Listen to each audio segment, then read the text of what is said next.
By the way, Martin, you know you have a namesake who's a good friend of mine as well, also called Martin Venter, who owns Val de Vie in the Cape. You know the I know polo. about him. I know about him. Yeah, I Yeah, know about him. yeah. Yeah, I know Very the a name. Yeah, very, very mm, nice guy. Yeah, yeah.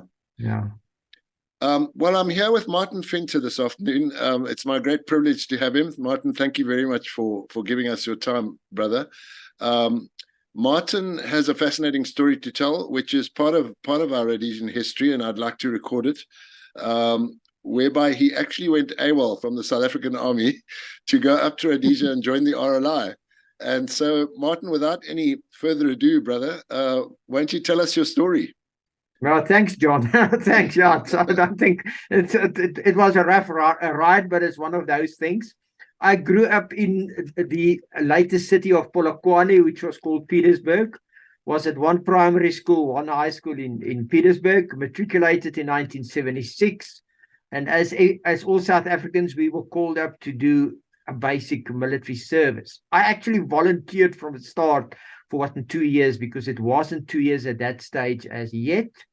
I had to report at the technical services in Pretoria to do my basic training. Then after my was basics, I was actually selected to go to infantry school at Oudtshoorn. And I volunteered and I said, okay, let's go for infantry. But Yeah. then at the same time, there was a lot of recruiters that came about to say they are recruiting section leaders for 3-1 and 3-2 battalion, which was totally unknown to everybody, but there we will definitely see action. So yes, so we volunteered and we had to sign on for 2 years short services. Now, what they've done is they've recruited a bunch of guys from all the unit and sent us to 3 South African infantry battalion in Potchefstroom to do a basic section leaders cum platoon sergeant course that will enable us to go to the Western border. Nevertheless, to say we were just being stuffed around. Then I bet you remember we were only 18. I mean, we were all young guys. Somebody come with a story that the South African government will not let you go, but if you go to Rhodesia and sign up with Rhodesia, it will be fine because they are sympathetic to the Rhodesian cause. What we never realize is, I mean, if you go on AWOL from the South African army and got killed in Rhodesia, it would have been a hell of a mess and a cause. So nevertheless, we AWOL'd, and it was actually 7 of us that AWOL'd. I think it was a Sunday evening, went to Pretoria. That's also another story because we slept just outside Pretoria. There was some fountains. It's an area there. We slept there at fountains. And the next morning, as the seven will I know travel. that fountain. There was a drive-in cinema near there. I seem to Yes, recall. near there as Yeah. well. Yes. In other words, when we woke up this next morning, there were cop cars standing next to our 2 cars. So he asked, the one sergeant asked, well, what are we doing here? Luckily, we were 7 guys at AWOL, and one guy was Eddie, and he was, in fact, an ex-policeman. So he signed up short service, and he just talked us out of it. And eventually the cop says, okay, the one cop said to the other, as is understand it, this oaks is just clear out from the South African military, and we're on our way to Rhodesia. So the guy said to us, but listen, we've got a lot of escapees from jail running around in this area. You guys must get out of here as soon as possible. So we got out of there in our cars, went to Messina. John, and that's another story. I mean, the one Austin we had, we were now, okay, the first story is we went to the Rhodesian embassy. They said to us, they're very keen to take South Africans into the military, but we need to get to Salisbury. Luckily for us, at that stage, it was around May, June of 77. There was a major incident where a convoy got attacked on the road to Harare or to Salisbury. So this policeman managed to get 5 of the other guys, including himself, passports that same day.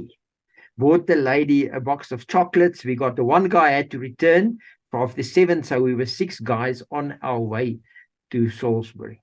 Nevertheless, to say that the convoy on the afternoon already passed our 2 cars. We couldn't keep up. So it was just the 2 guys driving along the way without a convoy on our way to Salisbury. Arrived in Salisbury, yes. We slept, I think, outside Salisbury. There was a caravan parked. We made camp there, hanging there.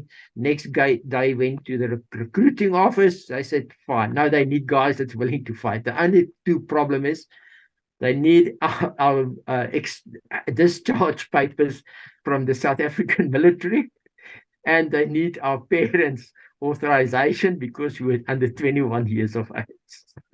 So, man, were we buggered? I mean, we were considering going to the French Foreign Legion and making all sorts of plans, because you're now basically as a criminal. I mean, you've just able from the South African military, and there's no return for you. Eventually, Peter Ellis got hold of a guy that gives us a name, and I think his name was Major Fred Cutter of the Rhodesian African Rifles. And as I recall, the Rhodesian African Rifles were outside of Salisbury. They were quite a way out of Salisbury. I just remember we got in our cars. Then there was only the 5 of us. Nkoma barracks. We went to this barracks, asked to see the major. He says, all he asked is, are you guys willing to fight? We says, yes. He picked up the phone. He phoned the recruiting officers and says, I've got 5 years here. If you don't enlist them into the RLI, I will take them into the Rhodesian African Rifle. Went back, signed our papers, got our, what was it called, a recruitment bonus. So we had to report to the RLI barracks the next morning. Looked for a hotel to stay over. I think we were already booked into a hotel. We went back to the hotel. Now, the 3 guys that actually went to the RLI was Peter Ellis, Cliff Wilkinson, and myself. We were also the 3 guys that were sent to 3-2 Battalion later, that has ended our service in 3-2 Battalion. When we got into the foyer of the hotel, Peter Ellis's dad was waiting for us in the foyer of the hotel. Obviously, the old man wasn't very expressed, but he also had contacts. So he's given us the 2 options. We got on the plane with him the next morning. We go back to South Africa and there will not be major consequences. Or we stay in the RLI, but we write letters to the South African military saying that we are in the RLI, we've joined, and that's where we are. So we'd all done that. Short letters, you take it, what happened, we never know. So obviously then the next day we arrived at the RLI barracks. We were part of this training. I can't even remember what intake it was. As I said, we finished off it was around in the end of September when we finished in 77. And then obviously, because we have got, before I go there, I think it's 3 things that I always remember about the RLI. Having somebody that looks after your clothes. Remember, we were all troops in the SA military. So there was no a Batman in that. So that strict British, I mean, we couldn't believe it. I mean, the food was excellent. Yeah. The other thing I personally will remember is that flipping marbles, that steel pipe that was filled with cement off balanced. Okay. That you used to do PT with. Okay. I mean, that thing's because I'm not strong in my arms. I could run I mean, I've run marathons and all that, so running wasn't a problem, but PT used to get me. So that marbles I will always remember. And as I said, I mean, there was no faffing around. I think the main thing between, as I always say, between the South African military, the RLI, and 3-2 Battalion. In the RLI and 3-2 Battalion, there was no faffing around. There was a war going on. The guys were busy fighting. It was serious. If you've done something wrong, next morning the PT was bad. You suffered, but then it was over. You carried on with training. There was no faffing around. So obviously, because we had passports, we were put on the plane to go to Bloemfontein to do the parachute course in one parachute battalion in Bloemfontein. Now, two things happened there, and I mean, it's in the book. Two of my school buddies at Sun, they both hang on. died. Sorry, Martin, at this stage, you've done your finished recruit training course, and your recruit course Yes. was, I think it was about 18 weeks, right? So 4.5 months. No, it wasn't 18 weeks. It was much shorter. It was much shorter because we arrived as South African. I mean, I think the fact is that we were already troops. We were just slotted into that was a training with the RLI. Right. So you probably joined an existing course, right? We've joined an existing course. It was an Okay. existing course. We was existing course.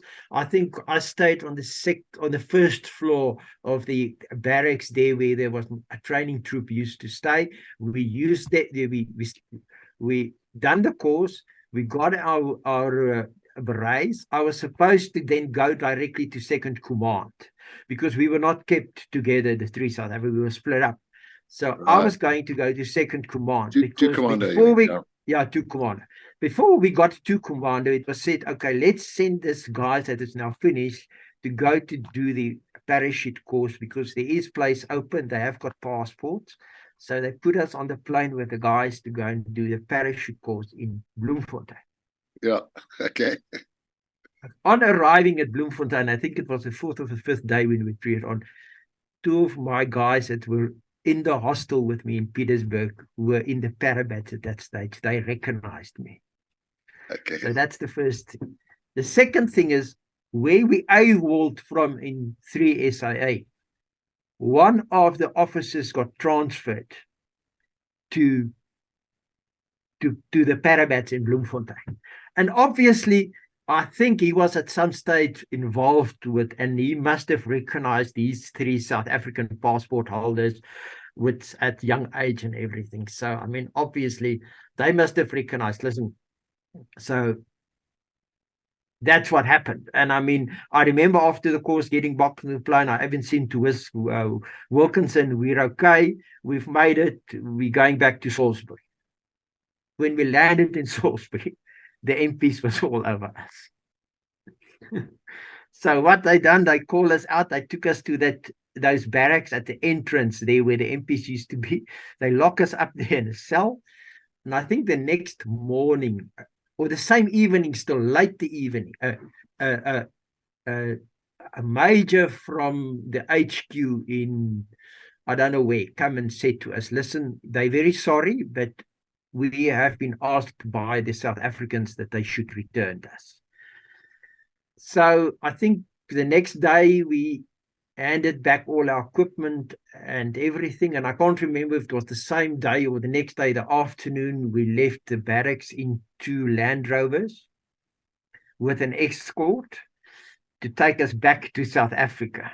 I can remember they still locked us up the night in Fort Victoria at the BSAP police station for the night because the guys didn't want to travel at night on the road.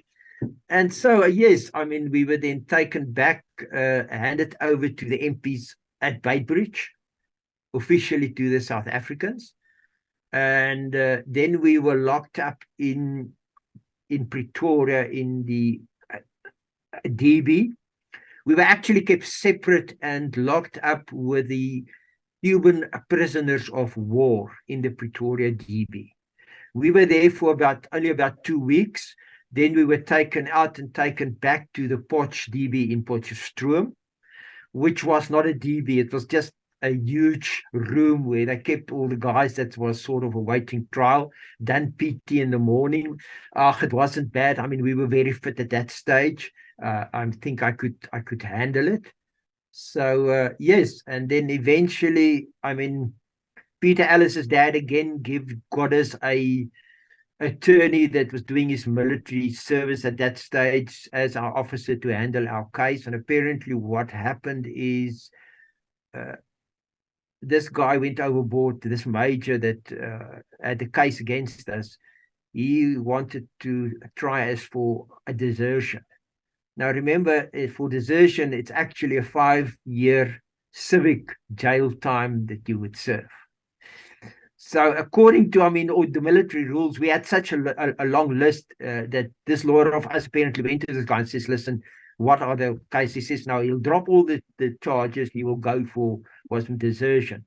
So this guy said to him, listen, it will never hold in court because this oaks actually went from peace to war. They didn't run away from war. They were going to the war.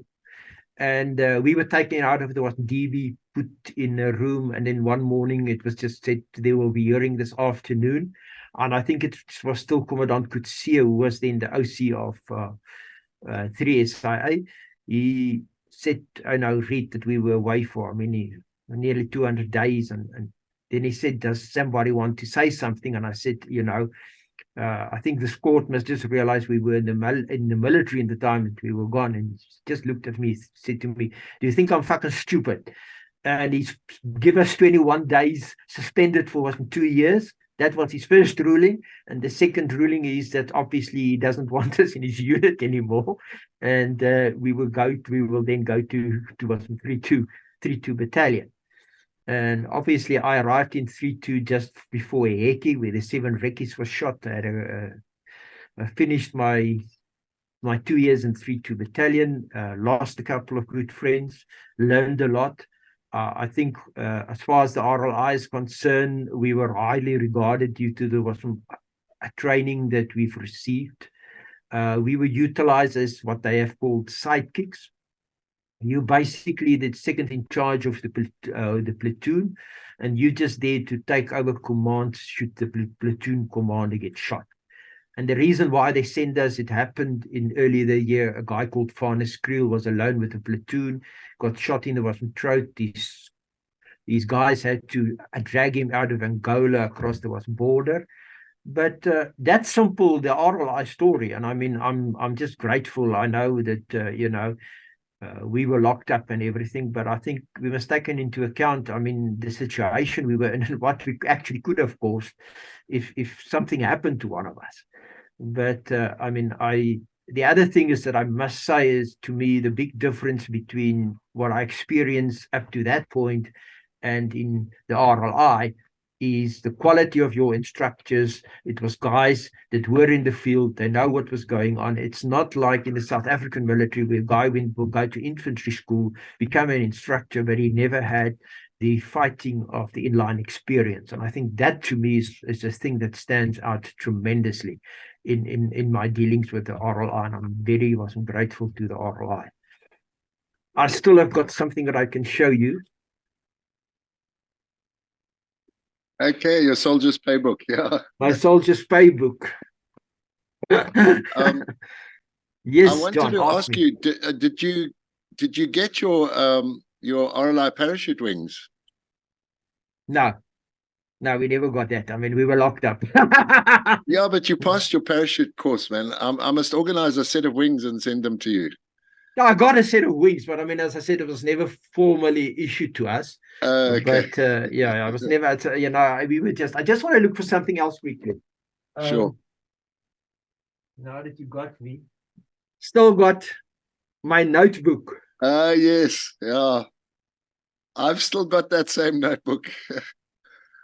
And I also slept in this dormitory on the first floor of training troop, just like you did. I've managed to find this the other day. Heli trooping drills, and funny thing that's written here: join the RLI, travel to distant land, meet exciting people, and kill them. Yeah. I believe, am I correct in saying that that a very short while, like a week after you were sent back to 32, you ended up in action? Yeah, it was actually amazing. We were trooped up to Grootfontein. The OC, commanding officer, actually came and fetched us there. We believed he came and fetched us, but they were actually busy with Operation Iheke. So my first major contact was on the way to probably within a week, because we didn't go to Buffalo as the rest of the 32 guys for some introduction. We were sent directly to Mahoney, allocated to platoons, And then at that stage, roughly speaking, we were about 300 in total that crossed the border from the south on foot to Eheke. The recce's got dropped, 70 recce's. I mean, highly trained, and 7 of them got killed at Eheke. So yeah, Eheke was my first real major bash up within a week of arriving at 3-2. Interesting thing about Eheke that I just want to mention, and for me, that's just a fascinating story. I've mentioned earlier a guy of the name of Farnes Creel. Yes. He went to a Shana called Mamohandi, and I'm talking under correction. I think March, April of 77, he was alone with his platoon, got shot in the throat.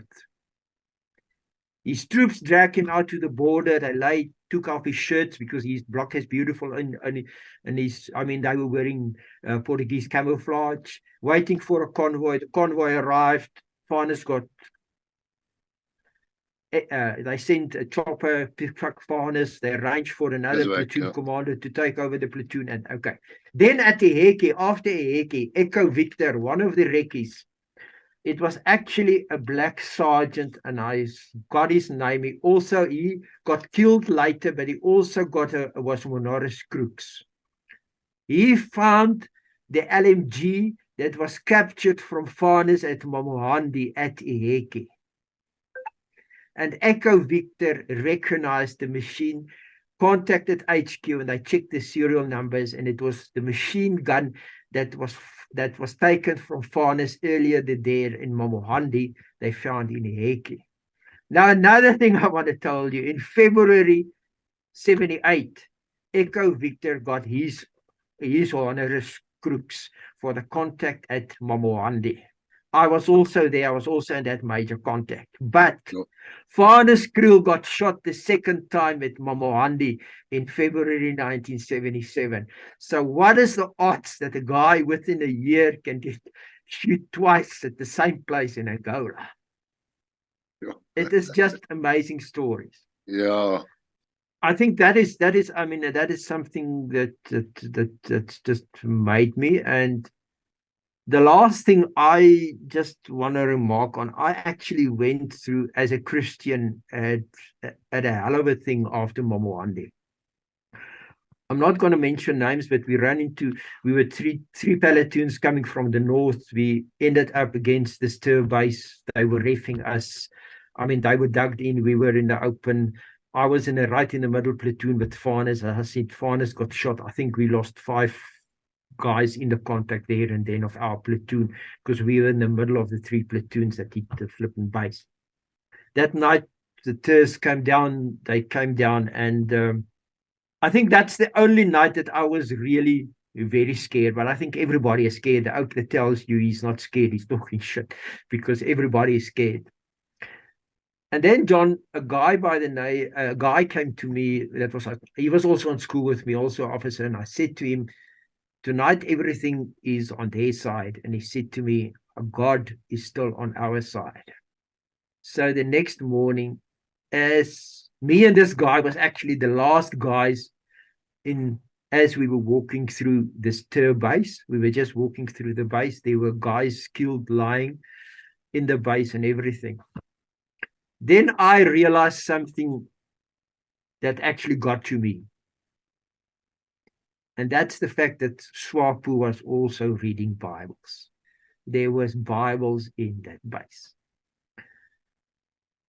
So I think that is what worries me. And when we came out to Ilundu, finally, we were about 5 or 6 white guys left that were not flipping either Cassavacked or had injuries. And there were a Germany that came to us, and he read to us about Psalm 121. The famous psalm where I look up to the mountains, where will my help come from? And then I realized, I've never realized it, because I always said, yeah, it's what Johan said to me. But it always bugged me that I've lost good guys. The good guys actually got killed in the war, and our hooligans seem to survive. And then I realized at one of the last verses in Psalm 122, it never says you'll have a long life. it says, your soul I will protect. And that has set me thinking, and I could live with it, that God is not taking sides. He will look after you, and he will also look after the enemy. And then it took a hell of a lot of me to get to that point where I actually understand that, God hasn't taken sides. We were fighting for what we believe in. And the main thing that you also need to remember, that guys that got killed, that got ambushed, their souls they have protect. And I think this is one of the things that I got out of the war with me. The other thing is, I don't very much believe in, I know guys has got stress and emotions and everything out of the war. And what I'm going to say now, some guys will tell me I'm flipping crazy. But I'm not talking about war veterans. I'm talking about a person in general that goes through a life experience, whether it's death, near death experiences or everything. I've also read a lot on the Americans that came back from Vietnam. And my belief is, people think that because they've had a certain experience in life owes them something. Life owes you nothing, pal. Life is unfair. Get flipping used to it. And this is my view, and this is how I have coped with it. I mean, the sun will shine tomorrow morning, come hell or high water, life will carry on. And I mean, this is what has carried me through. And I'm just very grateful that I've got a great wife, great kids, and I can carry on. I'm still working. I'm nearly 65, so I'm going to retire soon. But until then, let's keep on fighting. Martin, thank you so much. Unfortunately, while you were talking, the builders started with an angle grinder right next door to me. So I keep switching off my microphone. I hope the noise wasn't disturbing. No, okay. I couldn't find. I just carried on. You probably good. Realized I've done this before, so okay. No, don't worry. Yeah, but if there's anything, yes. I was fortunate in that I became a Christian when I was 17. And so when I went into the army, I was already a believer, and I had my little New Testament or my little Bible with me. And but I loved the army. I took to it like a duck to water. I mean, I loved the thrill of it, and I just wanted to, like yourself, I just wanted to get into combat. And yes, I think the first night before we did our first external, and was the first time I saw combat, I was very, very nervous. And kind of couldn't sleep all night because I knew the next morning we were going to be going in. I wasn't in a stop group. I was in the assault group. So they would first drop off the stops, and then the choppers would come in and drop us off as the assault group, and we had to sweep through this big terrorist training camp. But I kind of settled in my mind was that my life is in God's hands. And all of our lives are actually in God's hands. And if it's my time, there's nothing I can do to stop it because every breath I take is by his grace. So if he takes my breath away, I'm gone. There's nothing I can do to stop it. And if it's not my time, then I'm invincible because it's not my time. So I kind of settled in my mind. And I suppose also when you're a teenager, you're naturally invincible. Nothing can happen to you when you're a teenager. Flipping bulletproof. We thought we were bulletproof. Yeah. So, we thought we were bulletproof, just like that. But yeah, that's kind of how I dealt with it. I thought, well, I don't mind. I'm invincible until the Lord takes me, and if the Lord takes me, no one can stop it. So that's it. Yeah, but it's also funny, and I was a Christian. I'm still a Christian, but I mean, what I try to explain is it actually started worrying me that we thought God is on our side, and these enemy is also reading the Bible. So I mean, yeah, it's strange. And then I worked with a Lieutenant Opperman, A.L. Opperman. He was a Springbok Roer. He came in after Farnes was left. I worked with another Lut for a time, and then they brought in Oppies. I worked with Oppies. And Oppies had this thing that he's never gonna go home. then because what happened is they tend to put an old guy with a new guy. I went and worked with a Sarel Kruger. Now, Sarel later went to 5 Recce and he got killed in a parachute jump when his chute didn't open. On the 6th of September 1978, this loot was shot on the border. He went on a patrol, walked into an ambush. We picked him up on the road, lying on his back. Not even his rifle wasn't cocked even. No bullet in the chamber, nothing. Didn't expect a thing. He just got killed. The Oppies had this thing. You know, coming back, this is the things of the water to remember. Now, I was doing a patrol, and I will always remember one of my corporals took out a Fanta, opened it, and as he gave me to take a ship, the shotsman ran out. And we thought then it was the TERS Rev Sarel in our temporary base. In meantime, it was Oppies just a little bit more to the east that walked on the border to the ambush. We picked him up, went and helped pick Oppies up. He was the only guy killed. I think there was one troop late, slightly wounded, nobody else, just him. They just killed him in the ambush and they withdraw. Chopper came in, the Puma came in, hoovered, 2 allows went across, they shoot to some targets to the north. Put Oppies' body in the chopper, and one of the guys kicked out. It was a case of beer for us, and we just sat down there. I think we were about 5 white guys. We sat down there and we just drank the case of beer, and you will always remember it. I mean, like forever in the day. This is Eagle Strike. This is Jan Breitenbach's book. This is Jan Breitenbach's book on the attack on Kasinga. Okay. That photo that is on my WhatsApp. Just show us the cover again. Okay, all right. It says, Beste Martin, jou eiwaller, jou wegloop RLI toe het te goed uitgewerk vir 3-2 bataljon. Jan Breitenbach. Last thing.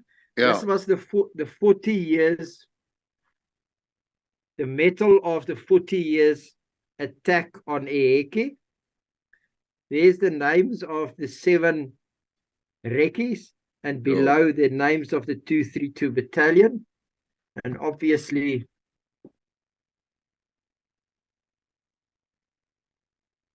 my radio name was King Kong. So by the way, I see that. Yeah, your call sign. Yeah, my call sign was King Kong. But if there's anything else, give me a shot. As I said, I have got no issues if there's anything. Yeah. If anybody wants to know anything else. It's great talking to you. Yeah, thank you so much for your time, brother. I really appreciate it.